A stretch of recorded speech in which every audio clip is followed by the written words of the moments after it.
Ok, muy buenas tardes para todos. El día de hoy nos corresponde hablar sobre corioretinopatía serosa central.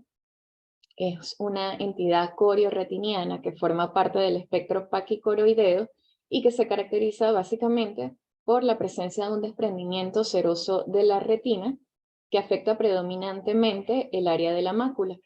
También está asociada con desprendimientos del epitelio pigmentario, engrosamiento coroideo, hiperpermeabilidad coroidea, sobrecarga venosa, una o múltiples fugas a nivel de la coroides, y se ha estudiado su asociación con el estrés o las personalidades tipo A. Para hablar un poquito de la historia, debemos remontarnos a 1866, cuando von Graff fue el primero en describir esta patología y definirla como una retinitis luética central recurrente. Casi 100 años después, Kitahara cambia su nombre a corioretinitis serosa central y él describe una posible asociación de su patogenia con una causa infecciosa, particularmente la TBC. Más tarde, Horniker la denomina retinitis central capilaroespástica, haciendo la connotación de que su patogenia se fundamenta o es realmente de origen vascular y no infecciosa. Más tarde, en 1940, Duke Elder populariza el término retinopatía serosa central como la conocemos hoy día y describe una fuerte relación a predominio de los hombres que alcanzaba en sus estudios una relación de 10 hombres por cada mujer afectada. En 1955, Bennett eh, eh, describe la relación de esta entidad con el estrés y personalidades tipo A. Y en el 67, Gass, ya con base en estudios angiográficos, sugiere la posibilidad terapéutica de utilizar fotocoagulación láser y habla más, con más base sobre las diferentes teorías patogénicas. En cuanto a la epidemiología, tenemos que puede afectar a un amplio rango etario, desde los 7 hasta los 83 años. Sin embargo, la mayor proporción de pacientes se concentran entre los 20 y 50 años a predominio de los hombres, en una relación de 3 a 1 y en algunos países alcanzando la proporción de 6 a 1. Se cataloga como la cuarta retinopatía no quirúrgica más común asociada con fuga de líquido subretiniano, después de retinopatía diabética, entre otras, alcanzando una incidencia anual de 27 por cada 100.000 habitantes para hombres y de 15 por cada 100.000 mujeres. Mayor prevalencia en poblaciones asiáticas, y lo que sí está demostrado es que pacientes mayores de 50 años tienen mayor probabilidad de complicarse, sobre todo con neovascularización coroidea. Se han descrito múltiples factores de riesgo y asociaciones, básicamente el uso de corticosteroides sistémicos, bien sea por vía endovenosa, intramuscular, intranasal. Curiosamente, no está muy comprobado que el uso de esteroides intraoculares cause tanto esta entidad como el uso de corticoides sistémicos. Otras patogenias como el hipercortisolismo, en el caso de síndrome de Cushing, hiperaldosteronismo, el embarazo, hipertensión arterial, en el caso de pacientes con trasplantes de órganos, sobre todo órganos sólidos, en los que se utilizan, por supuesto, inmunosupresores y corticosteroides durante largo tiempo, el estrés psicológico, trastornos del sueño como la apnea obstructiva. Se han descrito ya hallazgos genéticos con alteraciones en ciertos nucleótidos y el antecedente de historia familiar. También asociaciones con inhibidores de la fosfodiesterasa 6, como el sildenafil, la hipermetropía, que condiciona de por sí una coroides más gruesa que, por ejemplo, en un paciente miope, E incluso se ha hablado de la posible asociación con Helicobacter pylori, pero hacen falta estudios al respecto. En cuanto a la patogénesis, es bastante discutida. Sin embargo, la más justificada se centra en esta, una coroidopatía secundaria a una sobrecarga venosa y aumento del grosor escleral. Como vemos en la imagen, a nivel de la serosa central, a nivel del desprendimiento, va a tener un aumento del espesor escleral que condiciona vasos de las venas vorticosas dilatadas, con presencias de anastomosis, un aumento del grosor coroideo por hiperpermeabilidad de esos vasos coroideos que comprimen a la coriocapilaris. Esta ocasiona hipoxia y mecánicamente alteración o daño del epitelio pigmentario retiniano, que provoca finalmente el paso del líquido de forma inversa, desde la coriocapilaris o de la coroides hacia el espacio subretiniano. Entonces, a grandes rasgos, para que haya una corioretinopatía serosa central, debe haber un aumento del grosor escleral que causa o condiciona una congestión venosa coroidea, un aumento del grosor coroideo, hablándose también de los paquivasos, a predominio de dilatación de los vasos de Haller. Esto condiciona una compresión mecánica de los coriocapilares, que finalmente provoca una disfunción del epitelio pigmentario con salida de líquido hacia el espacio subretinal. Otras teorías también hablan de que esa compresión de la coriocapilares condiciona, realmente es una isquemia del EPR con difusión de su mecanismo de bombeo, de manera que el paso de líquido es retrógrado. También puede haber una desregulación de la vía del complemento, de la vía adrenérgica, que altera esos canales iónicos, como las acuaporinas, haciendo una lesión directa del epitelio pigmentario, causando desprendimientos del mismo o atrofia. Y en muchos de estos pacientes es posible encontrar la formación de anticuerpos antirretinianos. ¿Qué papel juegan los corticosteroides en todo esto? Los mineralocorticoides activan los receptores de mineralocorticoides que existen en las células endoteliales coroideas. Esta activación causa finalmente una vasodilatación y también una disminución de la expresión de proteínas de unión, como la caderina 5, lo que aumenta la permeabilidad coroidea. Los pacientes con serosa central van a referir una discreta, generalmente, disminución de la agudeza visual, generalmente 20-30. Pueden presentar escotoma central, alteración de la rejilla de Ansler con metamorfopsia, discromatopsia, micropsia. Suelen mejorar con un poco de hipermetropización. Pueden presentar también reducción de la sensibilidad al contraste. Y generalmente está afectado es el campo central.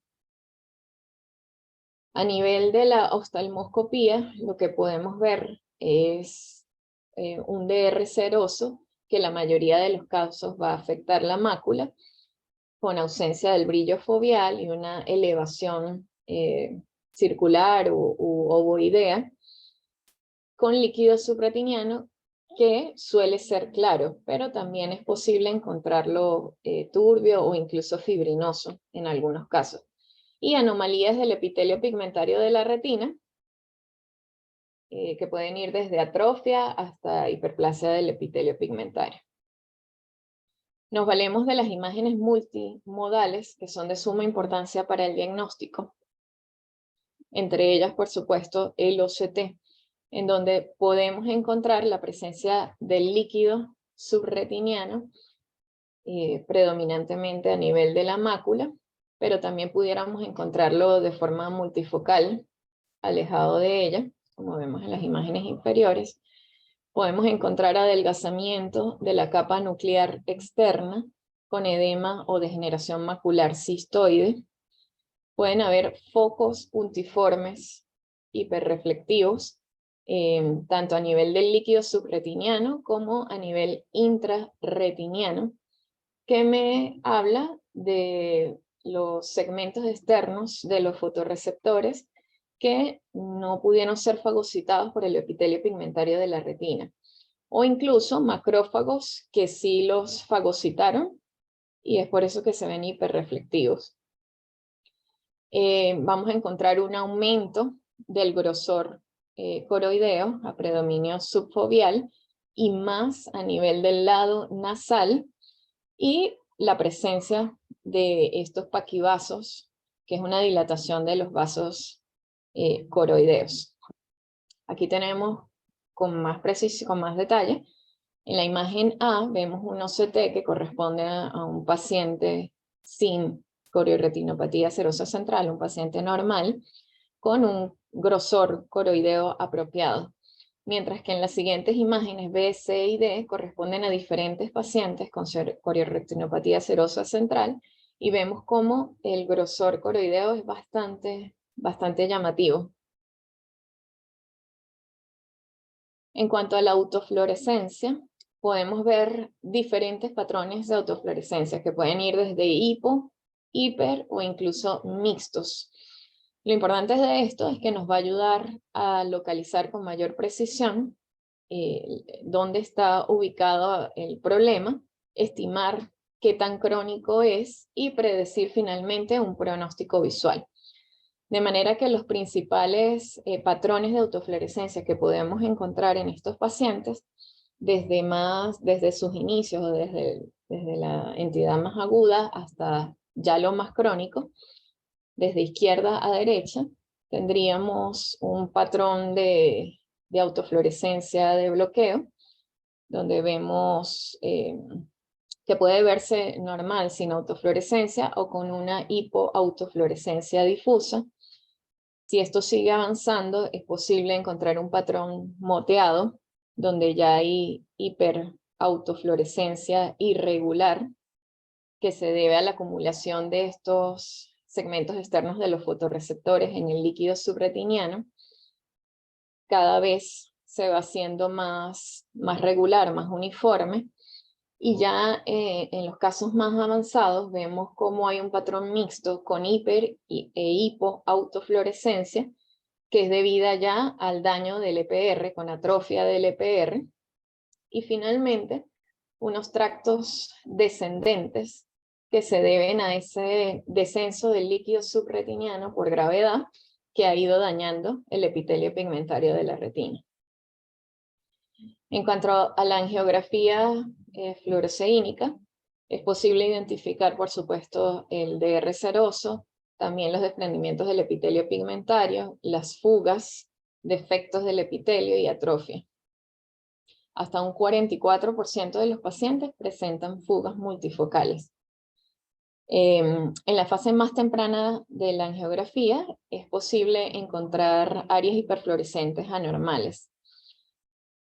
Más tarde, esas áreas hiperfluorescentes cobran un patrón que puede ser en mancha de tinta, como el que vemos aquí, que surge, es una hiperfluorescencia que surge de un punto y progresivamente se va haciendo más grande, o mancha de chimenea, como vemos acá, que surge de un punto y se va expandiendo hacia el límite superior del líquido subretiniano, y en menos proporción un punto de mínima ampliación.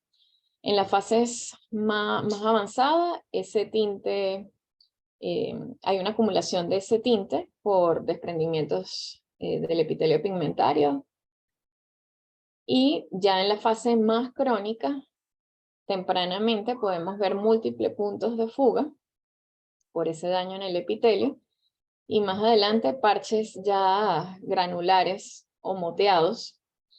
Ya cuando se trata de un paciente en el que se ha resuelto la corioretinopatía central, vamos a encontrar áreas o parches de hiperfluorescencia temprana debido a los defectos de ventana por ese daño, esa atrofia que hay en el EPR. En cuanto a la angiografía con verde de indocianina, es posible ver inicialmente, como vemos en la imagen superior y en la izquierda, que hay de repente un retraso en el llenado de las arterias coroideas, con menor flujo a nivel de la coroides subfoveal. Ya en la angiografía media vemos que hay una hiperfluorescencia más difusa, hay hiperpermeabilidad de la coriocapilar, que no necesariamente corresponde a las áreas de fuga en la angiografía con fluoresceína, y dilatación venosa coroidea. En esta imagen podemos ver cómo hay una evidente asimetría de las venas del vórtice, con la presencia incluso de anastomosis. Y en la fase más tardía, ya son parches de hiperfluorescencia que se debe al tinte que se escapó de los vasos coroideos y quedó atrapado en el estroma. En cuanto a la angiografía por OCT, tenemos que es el estudio gold estándar para descartar neovascularización coroidea secundaria a corioretinopatía serosa central. Es posible encontrar alteraciones básicamente a nivel del plexo de la coriocapilares, con vasos dilatados, reducción de la densidad de estos vasos, con alteración del flujo coriocapilar. Vemos cómo entonces en el plexo superficial, en el plexo profundo, en el plexo de la retina externa, se ven realmente bastante normales.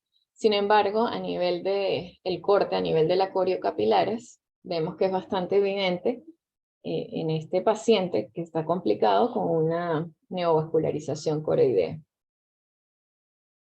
Entonces, la evolución natural de esta enfermedad generalmente resulta en una resolución espontánea que no amerita tratamiento posterior a 3 o 4 meses. Sin embargo, muchos de estos pacientes el líquido subretiniano persiste y pasan a una etapa crónica en donde ya el riesgo de daño al epitelio pigmentario es mucho más alto. Se produce atrofia, puede haber neovascularización subretiniana, sobre todo en pacientes mayores de 50 años, y finalmente una pérdida irreversible de la visión. En cuanto a la clasificación, debemos empezar por entender que la corioretinopatía serosa central forma parte de los trastornos del espectro paquicoroideo, que fueron descritos en el 2013 por Warrow. Etimológicamente, paquicoroides significa coroides gruesa, y son una serie de enfermedades que tienen como denominador común una coroides más engrosada de lo normal, con cambios en la coriocapilares, y la presencia de paquivasos, que no son más que los vasos de Haller más dilatados de lo normal. Dentro de este espectro se pueden encontrar patologías como el síndrome paquicoroideo peripapilar, paquidruces, vasculopatía paquicoroidea, excavación coroidea focal. Sin embargo, la patología prototipo de este espectro es la corioretinopatía serosa central. Ha habido mucha discusión a través del tiempo para tratar de hacer una clasificación universalmente aceptada. Sin embargo, a grandes rasgos podemos clasificar a la serosa central en aguda o en crónica, en dos grandes grupos, pudiendo llegar a un estado de resolución cuando se reabsorbe completamente el líquido subretiniano, pero existe el riesgo de que vuelva a haber un episodio de líquido subretiniano después de la resolución completa. Y esto se denomina corioretinopatía serosa central recurrente. Vamos a hablar de cada una de ellas. La serosa central aguda generalmente presenta acumulación de líquido subretiniano que se reabsorbe espontáneamente, generalmente sin tratamiento, en menos de 6 meses. Esa acumulación de líquido por lo general afecta la fovea y tiene forma de cúpula. Es posible encontrar de forma aguda alteraciones del epitelio pigmentario, pero en menor frecuencia que en una crónica. Va a afectar predominantemente a pacientes jóvenes de forma unilateral tiene mejor pronóstico visual y conforma el gran porcentaje o la mayoría de los casos de esta enfermedad. A nivel del OCT, bueno, vamos a encontrar ese líquido subretiniano que, a diferencia de la entidad crónica, es más profundo, más alto. Puede estar acompañado de desprendimientos del epitelio pigmentario serosos, pequeños. Pueden haber puntos hiperreflectantes, tanto a nivel del subretiniano como a nivel intrarretiniano.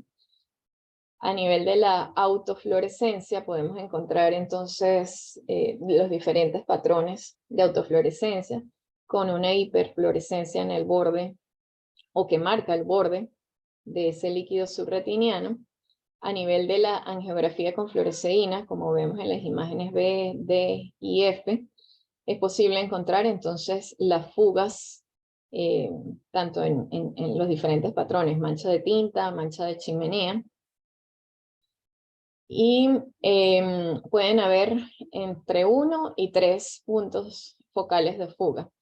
Y en la angiografía con verde de indocianina es evidente la hiperpermeabilidad coroidea. Aquí vemos otro ejemplo de otro paciente. Vemos cómo hay una lesión ampollosa que afecta la mácula, sin brillo foveal. A nivel de la autofluorescencia, vemos un patrón de bloqueo de fluorescencia con una hipoautofluorescencia difusa en el área macular. Con respecto a la angiografía con fluoresceína, vemos un patrón de fuga en mancha de tinta, y en el verde indocianina, la hiperpermeabilidad coroidea.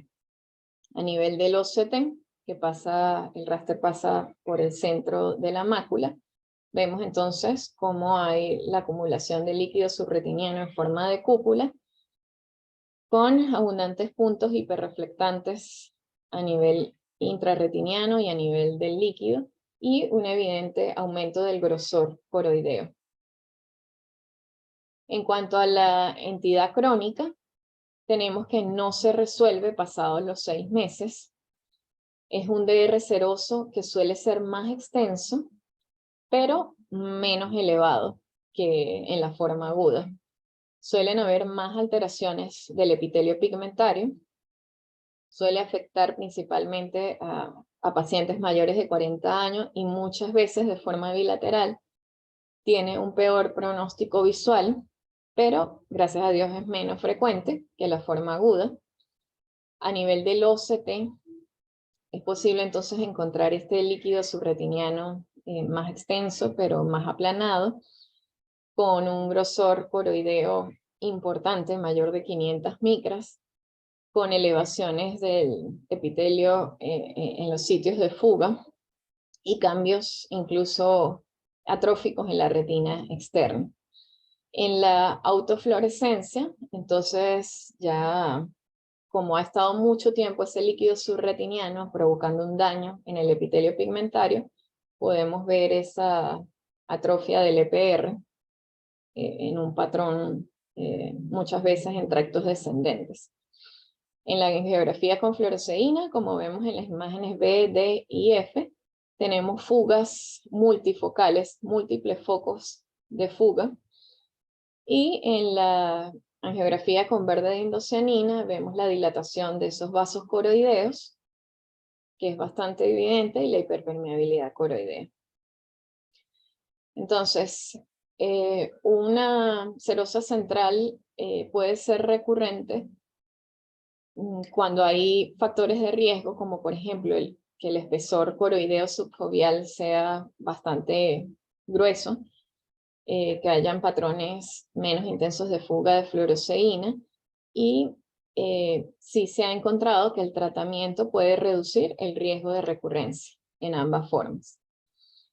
También se habla de otro tipo de clasificación que ya no depende del tiempo de evolución, sino del diámetro de la alteración en el epitelio pigmentario, que se observa mediante angiografía. De manera que se clasifica en simple o complejo. Simple cuando son lesiones pequeñas de menos de 2 diámetros de disco, y complejo cuando hay lesiones mayores de 2 diámetros de disco. En ambas formas puede presentarse de forma primaria, cuando es la primera vez que ocurre, de forma recurrente, si ya se había solucionado un primer episodio y vuelve a aparecer otro, o ya en un estadio de resolución. Cuando este líquido subretiniano persiste a través del tiempo, pueden presentarse complicaciones como daño estructural de la neuroretina y por supuesto del epitelio pigmentario, con pérdida irreversible de la visión a largo plazo. También es posible encontrar degeneración macular cistoide y la complicación quizás más llamativa o más frecuente es la neovascularización coroidea. También pueden haber depósitos de fibrina, como vemos en este ejemplo. Es un paciente que en la fotografía a color vemos cómo hay una acumulación de líquido a nivel macular y más inferotemporalmente, hacia la arcada inferotemporal, vemos una lesión blanquecina que en la autofluorescencia es hipoautofluorescente y que cuando pasamos el raster del OCT más abajo, justo a nivel de la lesión, es posible ver una masa hiporreflectante que no es uniforme y que es irregular y que corresponde a esos acúmulos de fibrina a nivel del líquido subretiniano. En cuanto al tratamiento, básicamente se centra en evitar factores de riesgo modificables, evitar a toda costa los corticosteroides. La forma aguda, como tiene un porcentaje muy alto de resolución espontánea, realmente no se aconseja tratar inicialmente, sino que basta con observar. Mientras que si el líquido se vuelve persistente o pasa a su forma crónica, o es una corioretinopatía serosa central compleja, sí se aconseja el tratamiento. Por lo general, se recomienda un periodo de observación entre 3 y 4 meses en pacientes que presentan su primer episodio de serosa central. Y dentro de las modalidades de tratamiento se encuentran el láser, los medicamentos sistémicos, la terapia intravítrea e incluso se ha hablado de cirugía. Para hablar de cada una de ellas tenemos que la fotocoagulación focal con láser, que fue descrita por Gass desde sus inicios, se concentra en disparar el láser hacia los puntos de fuga identificados en la geografía con fluoresceína, pero que estén más allá de las 500 micras de la fobia. La idea es destruir las células del epitelio pigmentario que están disfuncionando, que están anormales, y formar cicatrices con migración de las células sanas adyacentes. Sin embargo, esto puede ocasionar otras complicaciones como atrofia del EPR, cicatrización o neovascularización con escotomas, de manera tal que se reserva para casos en donde el líquido no se reabsorbe o casos recurrentes, cuando hayan pocas fugas y que por supuesto sean extrafoveales.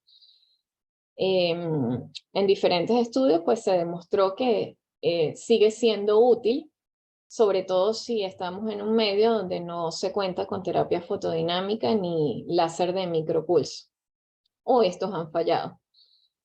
Entonces tenemos que la fotocoagulación de estos puntos de fuga produce una resolución más rápida del líquido y aumenta la velocidad con la que se recupera la agudeza visual. Sin embargo, no disminuye ese aumento del grosor coroideo. Aquí tenemos un ejemplo de un paciente con un punto de fuga en mancha de tinta hacia la arcada temporal superior, con anastomosis de los vasos coroideos, con un líquido subretiniano subfoveal en forma de cúpula, que inicialmente se observó durante 2 meses, pero que no mejoró, sino que por el contrario empeoró su agudeza visual. Describen que se le aplicó láser argón 7 disparos a 80 miliwatts durante 0.1 segundos de 200 micras alrededor de esta fuga. Y estos son los resultados posteriores a eso. Vemos cómo se reabsorbó completamente el líquido. Tenemos también la terapia fotodinámica, que consiste en la aplicación endovenosa de un agente fotosensible como es la verteporfina. Esta tiene afinidad o se acumula en los vasos coroideos y es capaz de interaccionar cuando aplicamos láser, siguiendo el patrón de lesiones a nivel de la angiografía con verde de indocianina.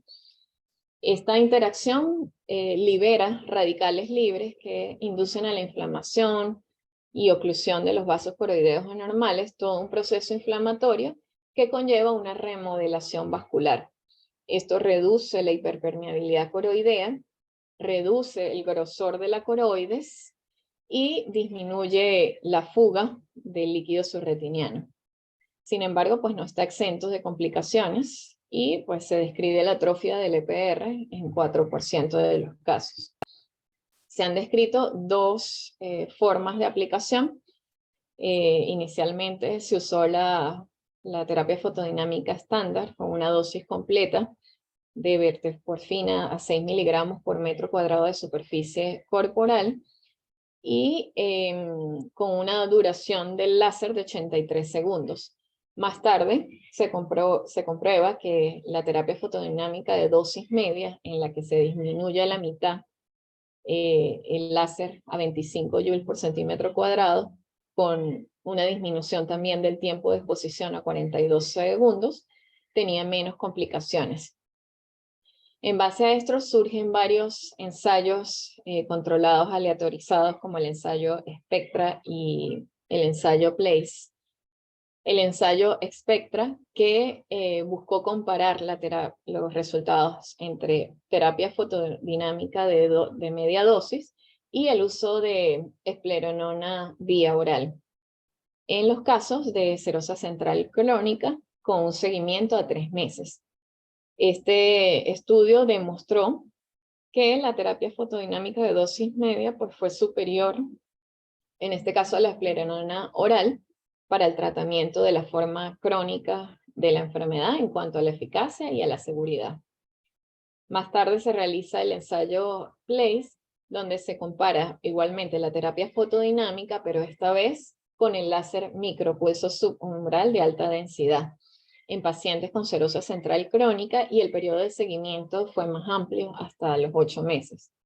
Ellos logran demostrar que la terapia fotodinámica también fue superior al láser micropulso. Y bueno, pasando al láser micropulso, tenemos que en lugar de usar una energía continua, como en la fotocoagulación láser focal, usamos micropulsos subumbrales que inducen la producción de factores intracelulares que estimulan la reparación de ese tejido sin causar un daño muy evidente a nivel de la retina. Como se limita el daño térmico, se puede aplicar más cerca de la fobia en teoría. También se han descrito el uso de medicamentos sistémicos, entre ellos los antagonistas de los receptores de mineralocorticoides, tanto en la forma aguda como en la crónica. Se ha usado la espleronolactona y la espironolactona, habiendo bastante discusión en cuanto a resultados. En 2019, Guam presenta un metaanálisis en donde dice que hay un leve beneficio de estos medicamentos en comparación a la observación o al placebo. En el 2020, en un ensayo controlado aleatorizado, BIVI, demuestran que realmente no hay beneficios significativos, por lo que no vale la pena prescribirlos. Sin embargo, BenKT, también en un estudio de casos y controles en el 2020, demuestra que la esplerenona se puede considerar con un perfil de seguridad favorable a corto plazo para agilizar o tener resultados más rápidos. Y finalmente Duan en el 2021, en un metaanálisis, demuestra que el tratamiento con estos medicamentos puede llevar a una mejoría anatómica a corto plazo. Sin embargo, no tiene efectos a largo plazo.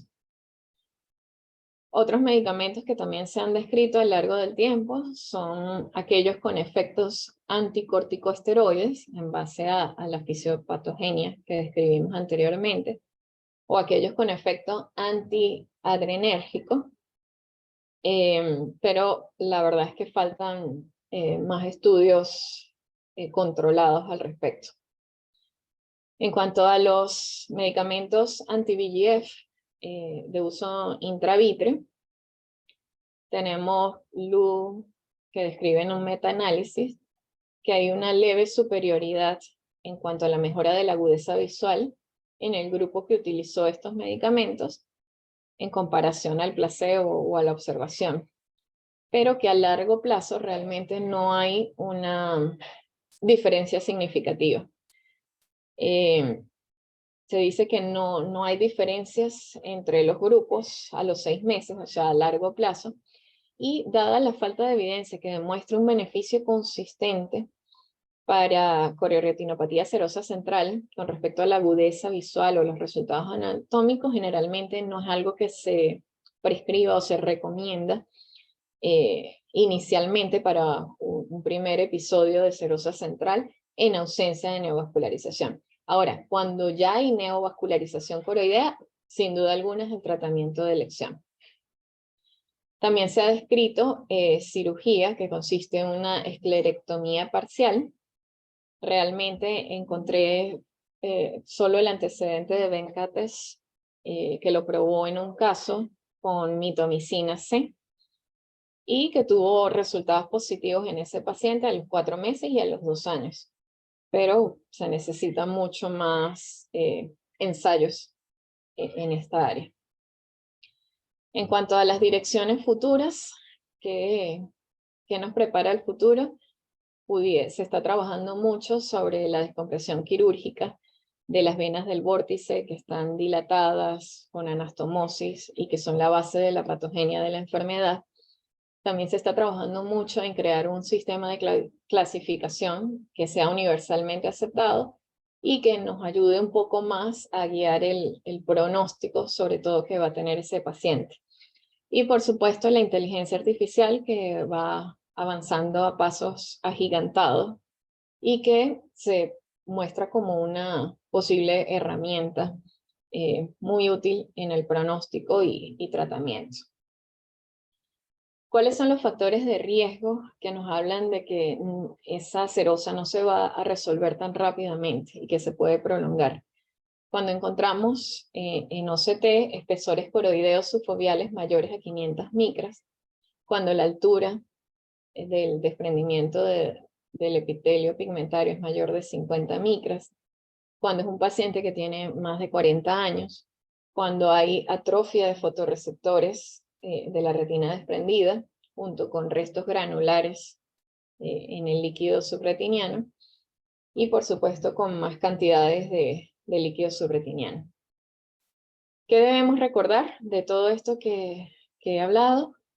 La serosa central es una corioretinopatía bastante común que afecta principalmente a hombres de mediana edad y que su patogenia se centra en la sobrecarga venosa coroidea que provoca una disfunción de la barrera hematorretiniana externa con la acumulación o paso de líquido subretiniano a predominio del área subfoveal o macular, que la forma aguda generalmente resuelve espontáneamente, no así la forma crónica que sí amerita tratamiento, y que en este caso el tratamiento de elección, aunque no se practica de forma cotidiana en nuestro medio, los estudios hablan de que el tratamiento de elección sigue siendo la terapia fotodinámica de dosis media.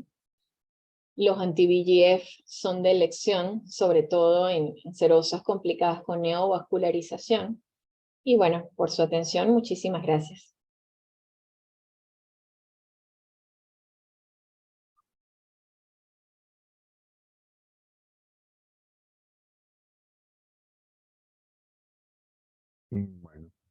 Bueno, muy bien, Gumari. Muy bien, Gumari. Esto es una patología bien interesante porque es relativamente frecuente, ¿no? Un segundito, por favor. Tengo aquí. Vale.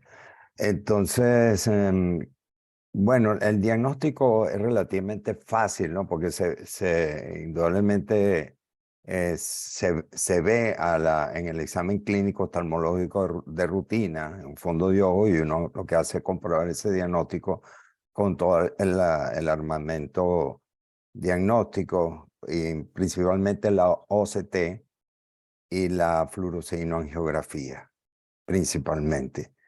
Em,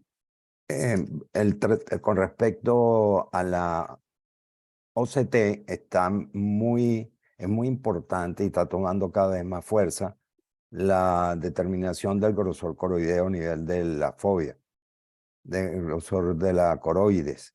Y eso lo hacen los aparatos de OCT que tienen gran penetración y que pueden llegar hasta la esclerótica. Lamentablemente el que tenemos nosotros no llega hasta la esclerótica. Este es un OCT que no tiene tanta penetración, pero sí el sweep source, o el OCT de barrido espectral es uno de los aparatos que puede darnos esa medida de grosor coroideo por su alta penetración, una longitud de onda de 1310 nanómetros. El que tenemos nosotros en la clínica es muy bueno, tiene muy buena resolución, tiene una velocidad fantástica de más de 110 cortes por segundo o escáner por segundo, pero no llega hasta la coroidea, no puede medir la coroidea en la mayoría de los casos. Entonces, pero está tomando bastante auge la medición de la coroidea para el diagnóstico y el seguimiento de esta patología. Indudablemente es idiopática todavía, no se sabe la causa. Los casos sencillos, o sea, los casos agudos, de esto no tiene ningún problema. Generalmente está relacionado con un estrés grandísimo. Y ciertamente se resuelven espontáneamente y su agudeza visual está poco comprometida. Lo que se quedan es micropsia y, bueno, la mancha esa que tiene o el escotoma que tiene a nivel central. El, el tratamiento generalmente entre 3 y 4 meses, si uno ve que eso no se ha resuelto y el paciente está súper angustiado, tarde o temprano, si eso persiste, uno tiene que cambiar la forma de tratarlo. ¿Por qué? Porque por todo lo que tú dijiste, Gumbani, de que se deteriora el epitelio pigmentario y los conos también, y su agudeza visual puede empeorar y puedes tener riesgo de neovascularización. Entonces, ¿qué armamento nosotros tenemos para tratar esto? En primer lugar, el láser, pero el láser, como tú bien lo dijiste, tiene láser argón, digo, yo estoy hablando. La Ergon tiene sus limitaciones y más que todo por la cercanía a la fobia. No queremos que esas quemaduras que produce el láser estén cerca de la fobia. Entonces es un requisito indispensable, ¿no? Y también los multifocos que puedan tener. Si es un foco de extrafoveolares, eso está facilito. Entonces uno le aplica el láser con las características que tú dijiste ahí, que es poco tiempo y poca intensidad. O sea, es muy rápido y con poca intensidad. Y uno seguía básicamente una marquita apenas que blanquee en la coroidea cuando uno lo está aplicando. Pero son disparos muy cortos y de muy baja intensidad. Y con eso se resuelve bastante y funciona bien. No tengo ninguna experiencia con la terapia fotodinámica, pero veo que es una alternativa terapéutica bastante útil en los casos crónicos. Estoy hablando de los casos crónicos, ¿no? Y, en los recurrentes, porque ya la agudeza visual se está comprometiendo en los recurrentes, sí hay que pensar en la inyección intraocular de, Anti-VEGF. de anti-VEGF. Y eso, claro está, no hay duda que se hacen cuando hay neovascularización, es el tratamiento de elección, pero sí se ha conseguido mejoría con de la cantidad de líquido subretiniano sin haber neovascularización con la aplicación de antiangiogénicos y que hay un patrón de tratamiento ya lo va dando la clínica, el patrón de tratamiento, ¿no? Y cómo se va encontrando el paciente. Yo creo que hay que individualizar un poquito al paciente y también que no se llega a un consenso en cuanto a la clasificación, ¿no? Entonces apenas hay aguda, crónica y recurrente, y los casos más complicados son cuando son crónicos y más aún cuando son recurrentes. Y por supuesto, en simple y complejo porque depende también del tamaño de esta, que abarca este tipo de lesión. Con el tratamiento médico no tengo experiencia tampoco, aparte de decirle al paciente cuando es una aguda o cuando está reciente, y pacientes jóvenes, que bueno, de alguna u otra forma, como se piensa que está relacionado con el estrés, los pacientes se liberan un poco del estrés que es difícil de cumplir con el paciente, por el paciente, ¿no?